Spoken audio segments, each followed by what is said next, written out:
Hello and welcome back to live coverage of the Apex Gaming $5,000 Modern Open here at Apex Con in Caldwell, Ohio. I'm Todd Tandy Anderson, joined by Ross Merriam. Say hi, Ross. Hi, Ross. We got 2 rounds down, 5 more of Swiss to bring you, and the top 8 all today, all modern. Ross, why don't you give us the people a look at what we're going to be watching this round? So we got two heavy hitters on the Apex series here, starting with Ryan Hayes on Jeskai Control. Pretty standard list here. I will note there's a couple copies of Subtlety in the main, which could be quite relevant because this is a Grief matchup playing against Chase Martin on a Necro Dominance, but a Golgari list of Necro Dominance, a light green splash for Pillage the Bog in the main. There's a couple Weather the Storms in the sideboard. Not relevant in this matchup, but Pillage the Bog is quite nice. Gives the deck some added consistency, helps him find the namesake card in Necro Dominance, which is important in Martin's list because he's not playing the Wandering as sort of backup Necro Dominance, is going for more of a creature-heavy build with Grief plus Malakir Rebirth, Orcish Bowmasters, Sorin of House Markov, and Dauthi Voidwalker all taking up some main deck spots. Yeah, one of the two top 8s from the Pro Tour played a similar list, but instead of splashing green was mono black. The package of 3 copies of Sorin, 2 Voidwalker, and Orcish Bowmasters keeps the deck really low to the ground and allows for wins on the backs of those creatures, whereas there are versions that have the One Ring that play more like a control deck or a combo deck. Yeah, and honestly, I like being more low to the ground and more aggressive in the control matchup. You can put your opponent under pressure early, maybe force them to tap out, and that'll give you a window to resolve Necro Dominance against the wall of counterspells. Yeah, well, the players are ready and situated in the feature match area, so let's head on down for round number 3.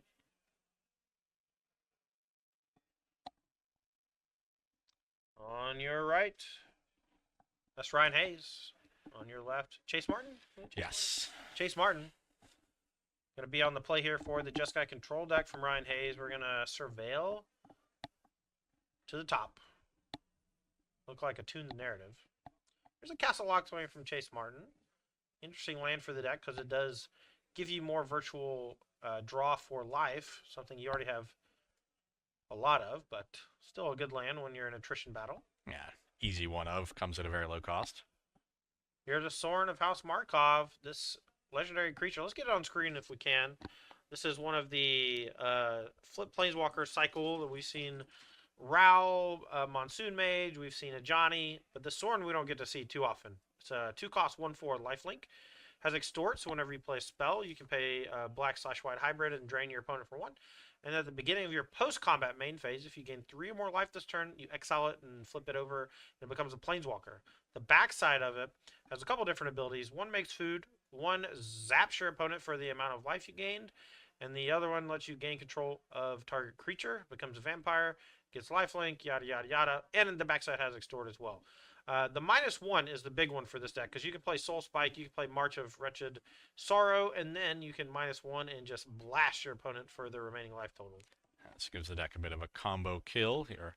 Ryan casting a Tune the Narrative on the end step, getting another Surveil done, so just tearing through his deck, making sure he hits his land drops, trying to find his good pieces of interaction. All right, gonna quick fetch 3rd mana source, probably Flage, but I guess it could be Teferi Time Raveler. Flage doesn't really do much against the 1/4 body of the Sorin. No, we're gonna Prismatic Ending, holding open blue-red, so perhaps holding open Spell Snare. Yeah, a couple copies of Spell Snare in Hayes' list. Could be a Galvanic Discharge as well. Here's a Grief being pitched. Can't tell what the exiled card is, but we're going to take a look at the hand. We see Spell Snare, Force Negation, Lorn Revealed, and the One Ring. We're just going to take the Force Negation and then play Necro Dominance, the namesake card. We have 3 cards in hand. We'll see how much Chase wants to draw here. Life total is at 20. Yeah, looks like the hand was Underground Mortuary, Shieldred. I didn't get a good look at the 3rd. And we're going to draw 4. We don't want to drain ourselves for too much. We're going to have to discard down to 5 or play a Soul Spike. It looks like we're going to move to discard. I think there was a Marsh Flats that was in the hand before getting moved to the front for Chase to discard. Yeah. Marsh Flats and either another Sorin or a Malakir Rebirth. Okay, Hayes here. Staring down Necro Dominance. Can play a copy of the One Ring this turn. Gonna do exactly that. Now we got dueling card draw engines. Both players here are going to be extremely resource rich over the next few turns. So in a game like this, it's going to be very important for Ryan to use his counter spells judiciously. There are certain spells out of Chase Martin's deck that are way more important to counter than anything else.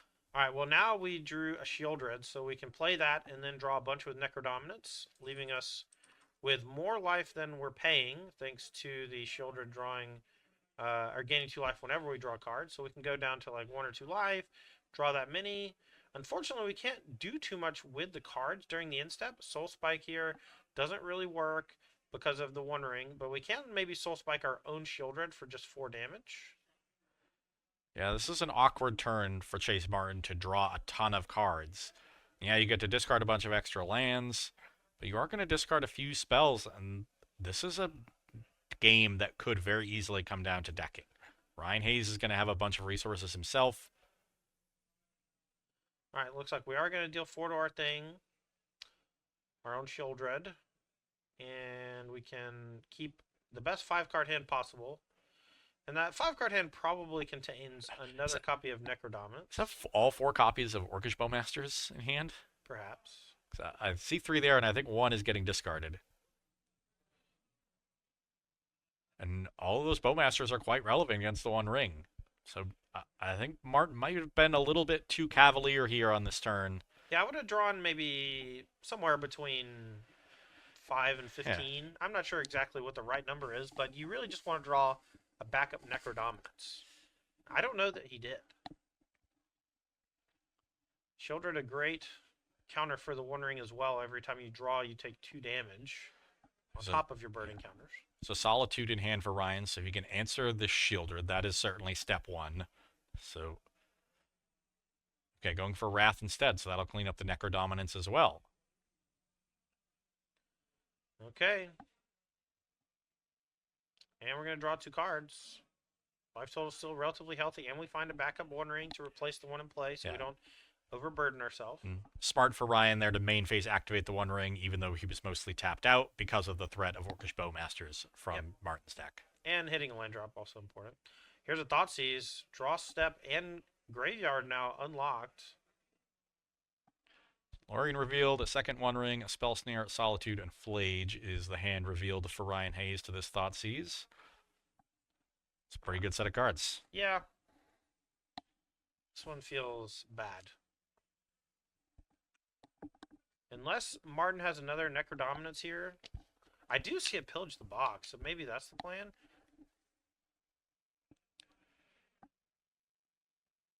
Cast pillage the bog. Do you want to counter this one for 1 mana? And Ryan, thinking about it, might want to save that Spell Snare for an Orcish Bowmasters, because if Martin really wanted to resolve this pillage, he could have taken the Snare with Thoughtseize. Yeah, but maybe Ryan, just because he has Flage already, says, it's okay if you Bowmaster me, because I'll just untap, draw, take some from the ring, take 1 from the Bowmaster, I'll Flage your thing, and then I'll draw some cards. Also has Solitude in hand, could use that to kill it. Martin does go for the Bowmaster. And Ryan does have to be careful here. Gonna fall down to 9 on upkeep from the One Ring trigger.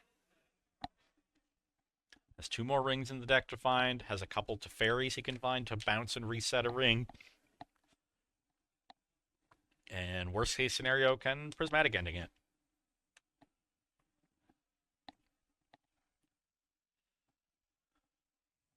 Could also just turbo out this Flage and use life gain to mitigate the ring's downside. Yeah, classic Omnath strategy. Yes. So Flage does take out the Bowmaster. Now we can draw 3 cards if we want, or we can chill.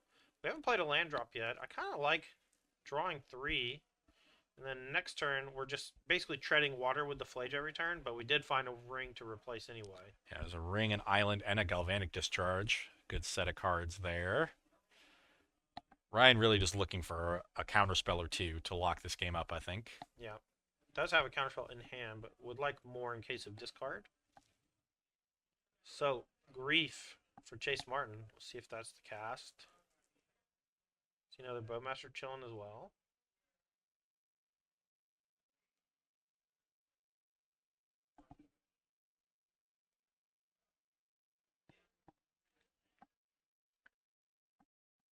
What do you want to do, Chase? We know his Flage is coming next turn. That's the scary one. Says go. Lorne Reveal's gonna get cycled.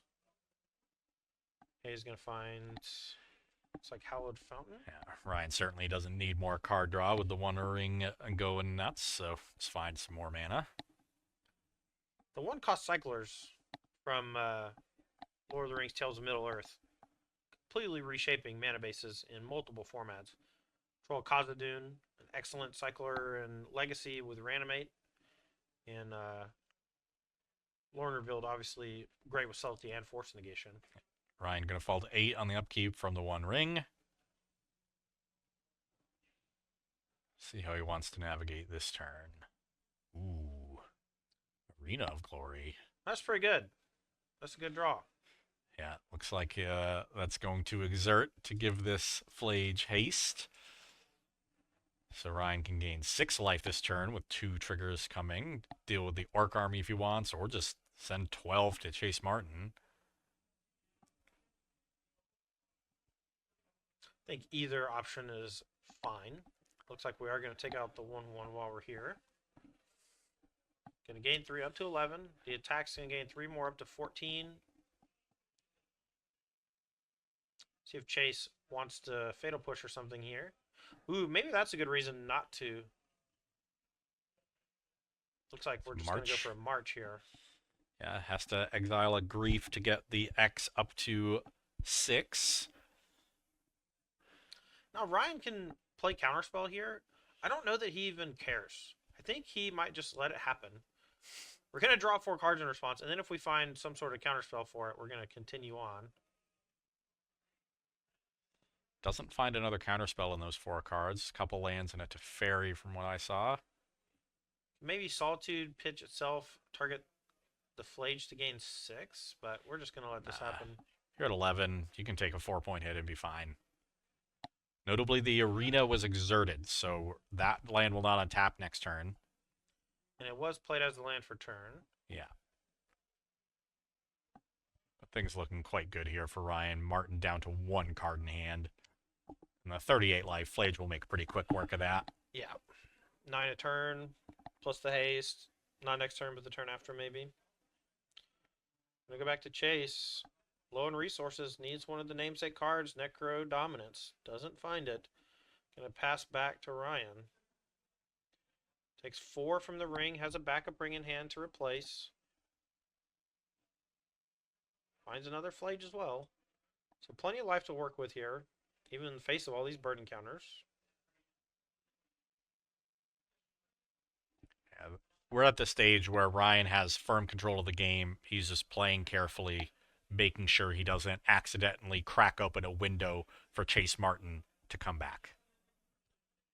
Yeah, so this Teferi here likely going to be minusing on the ring, but this Bowmaster here going to make things a little bit awkward. Teferi going to resolve. If we have Galvanic Discharge, we can fire that off here and kill the Bowmaster. Yeah, easy enough. Leave a couple energy around for your troubles. Gotta say, I'm very impressed by Galvanic Discharge. Alright, do we draw 5 cards and then bounce it? Why not? Oh. Then we'd have to discard. Alright. Also, could be... Well, no. You don't have to worry about another Bowmaster because of the Teferi. So, yeah, Ryan just deciding doesn't need the cards. I don't need 5 cards. Who cares? Teferi down. Shows you Ryan really isn't a true control player. No true control mage would have turned down drawing 5 cards. Shaheen Sarani drawing 5 cards there every time. You're a fool if you think otherwise. Top 5 cards can be anything. It can be more Flages. I think that's another counterspell off the top for Ryan after using the one he had on a Necro Dominance. Alright. Probably going to be Flage in here would be my guess. We got to go white, red with the Arena. So, Island Mystic Gate and then 2 red sources will get you there. Yeah, Chase says, I quit. I quit. Alright. Game 1 goes to Ryan Hayes' Jeskai control deck. A lot of that is due to Wrath of the Skies. You know, a card that was played and it was only on the table for a quarter second, but it killed Necro Dominance and it killed Shieldred and only cost 4 mana. Yeah, and really, you saw the difference between Necro Dominance and the One Ring. Necro, the much more explosive card, the cheaper card. So Chase Martin able to get out ahead in that game, but the One Ring is the much more resilient card. So in the longer game, Ryan Hayes able to answer his opponent's threats and then draw way more cards over the course of 4 or 5 turns with the One Ring and take control of game 1. All right, well, as these players do reach over to their sideboard and get some help, I'm going to reach over and get some help from my man Ross. Give me your expert opinion. How is Chase Martin going to compensate for Jeskai control in his sideboard? So, Chase's sideboard with that Golgari Splash is 2 copies of Weather the Storm, 2 copies of Beseju, who endures to supplement 1 in the main, 4 copies of Break the Ice, 1 Collective Brutality, 2 Force of Despair, 3 Surgical Extraction, and 1 Toxic Deluge. Not a lot of cards I like. This might be a same 60 situation. Collective Brutality can be an additional discard spell if that's something Martin is interested in. Nah. Maybe you got to get these Fatal Pushes out though, right? Yeah, There's 2 Fatal Push. I mean, maybe you bring in Surgical Extraction expecting long games, but that is not something we endorse. If you take Flage out of their deck, look, maybe in the past that's true for Jeskai control, because stealing, like, Jace the Mind Sculptors or whatever, but, like, Flage is legitimately a great card that you have to beat long-term, and I think their deck has a pretty tough time winning the game if Flages are gone. If Flage is gone, Ryan has to win with 2 Solitudes and 2 Subtleties. That's it. Yeah, it does have 4 Obsidian Charmaws in his sideboard, but I don't think those are coming in. I also do not think they're coming in. Yeah. The rest of Ryan's sideboard is 2 Celestial Purge, 3 Consigned to Memory, 2 Drannith Magistrate, 1 Invert Polarity, 1 Soul Guide Lantern, and 2 Supreme Verdict. The Purges will certainly be coming in. I imagine the Invert Polarity as well. There's a lot of high-value targets to try to steal with that, and just an additional counterspell is fine as well. Yeah, I think taking the Necro is pretty sweet.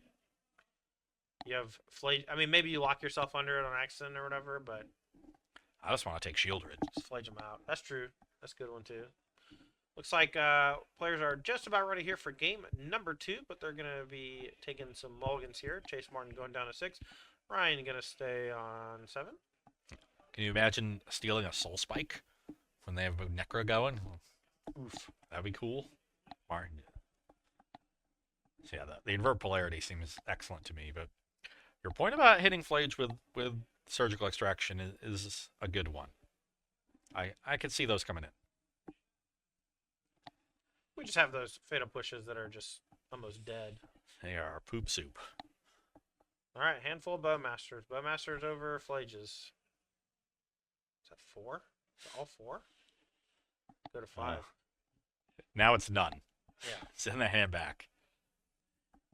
This deck does mulligan very well. You know, it often plays on virtual 6 or 5 cards thanks to the pitch effects like Grief. And ultimately, you're just trying to clear the path for an early Necro Dominance. And if you're able to do that, well, you can undo the mulligans pretty quickly. 5-card hand here for Chase, looking for Necro, looking for some lands, maybe a Thoughtseize, maybe a Grief Scam. I see Necro. It's turn 1 Thoughtseize, turn 2 Phyrexian Tower, Grief, sack into the tower, Necro. Yeah, that is a very common draw. Malakir Rebirth, played as a land. Malakir, what's the backside called? Malakir Ruins? Malakir Bog? Malakir Mire.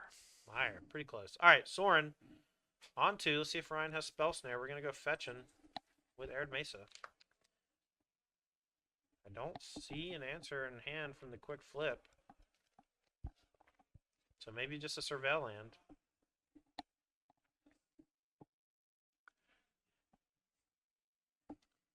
Find Sundering Falls. Alright, so Soren in there. The Extort on this card, quite powerful. You know, it looks rather innocuous as just a 1/4 with Extort lifelink, but the backside of it is wild. And this deck does some really cool stuff with it once it's on the backside. Even just making food every turn makes it so that you can set up a turn where you get to crack multiple food in a row and then minus to deal 6+ damage to your opponent. Ryan surveils a Cascade Bluffs into the graveyard on his end step.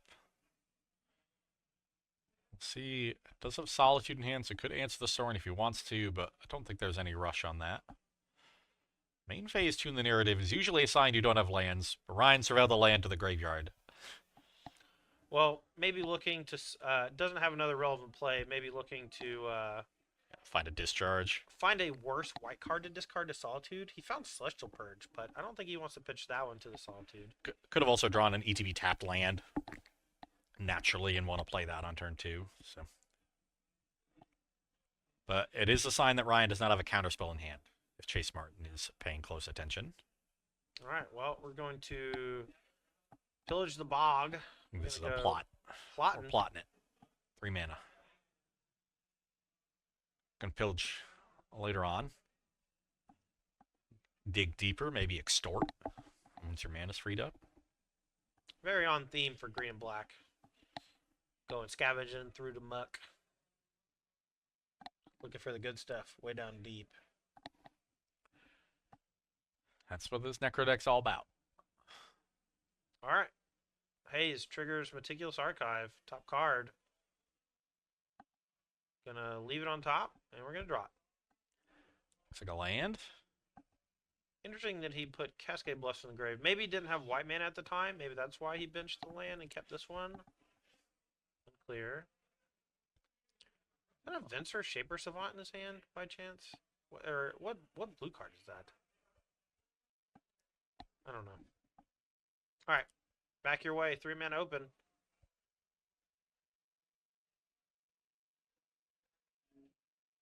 Sorin comes in. I don't like doing stuff in the second main phase with Sorin, because sometimes you can gain enough life so that you can transform it in weird spots. Alright, top 6 for pillage. Strange that Martin didn't play land first. Could have dug 2 cards deeper. Does he have a land for sure? And does suggest that he does not. Alright, gonna put 1 in hand, the rest go on the bottom in random order. And we have Soul Spike. We have a land. Castle Lockthwain, a pretty good land. Ooh, Necro Dominance. You know, this feels like he should have Veil Summer here. I don't think he has Veil Summer in his deck, but it would be quite good here if he had it. Yeah, no Veils in the list. Alright, so still during your second main phase, we're going to Celestial Purge the Necro Dominance. That one gets around Veil Summer. That's a good answer. Alright, gonna pass the turn. We're gonna go fetching with Flooded Strand. Alright, gets a Spara's Headquarters. So, is there a reason for the Spara's Headquarters in the list, Ross? Just a 4th color for Prismatic Ending. Prismatic Ending, okay. I wasn't sure if there was Engineer Explosives or similar. Here's a 1 ring. We're gonna go draw on a card. There is a Force Negation in Hayes' hand, so it feels very comfortable tapping out here. Could get punished by maybe a Shield Red while the shields are down, but with an answer to another Necro Dominus, you have to be very confident if you're Ryan here. Yeah, Chase getting the extort in. Against the 1 ring, every point could be relevant, and ended up having an unused mana last turn, so missed out on a potential damage. Ooh. Well, can we get Sorin on the screen one more time? Is it a targeted effect? Sometimes it says target opponent loses 1 life and you gain 1 life. Something like that. I don't know how extort works specifically. Each opponent? Okay, so it does get through the 1 ring protection because it does not target, but some of those abilities do, so you got to be careful. Alright, ring draws 2 cards. I see Solitude chilling. With answers for both Necro Dominances, this is another game where Ryan now has established control, just needs to take his time, be careful. The Solitude will do very good work at mitigating the life loss from the ring. Ryan does have Arena of Glory that he could play as a land, has Sacred Foundry as well. Might want to play the untapped Arena so that we can just hard cast a Solitude next turn on the end step. This Necro deck does play mostly at sorcery speed in terms of casting threatening permanents. Here's a Thoughtseize, though. We're going to go extorting. Thoughtseize looks pretty pitiful, facing down the 1 ring. Once it's already in play.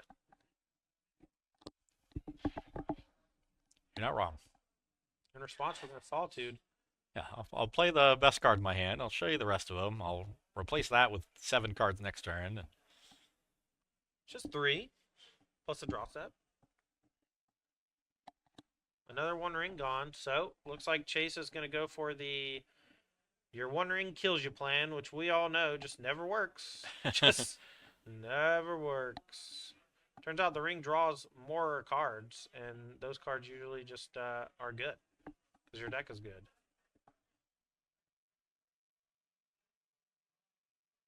Attack for 3. We're going to block. Gain 3 is Ryan Hayes. Chase will gain 1. Post combat Flage. No extort. Or sorry, no exert. So Soren down. Going to gain 3. Has at least 1 or 2 counterspells in hand. Going to go back Martin's way. I bet if Martin could see Hayes' hand this turn, he would concede. Well, he knows about the subtlety and the counterspell. That should probably be good enough. All right, going to take some damage from the ring. Can escape the Flage with haste this turn. Attack for a big old chunk. That'll be 15. And still hold up counterspell. Yeah, it'll set up a kill next turn. And Flage is so good at just ending the game. Yeah. Get you dead. Yeah. It's so cool to just see every deck with Flage also has 2 Arena of Glory. And they just work so well together. And Arena of Glory is a great land. Taps for red mana, enters untap most of the time. And that's like the downside of playing something like Hanwar Battlements or whatever, where you have to tap it for colorless. So it's relatively useless. And that's it. Ryan Hayes takes it 2-0. Mono Black Necro defeated, and Chase Martin going to be scratching his head wondering where that one went wrong, but it's probably when his opponent cast the 1 ring. Yeah, both games. Both games was the 1 ring.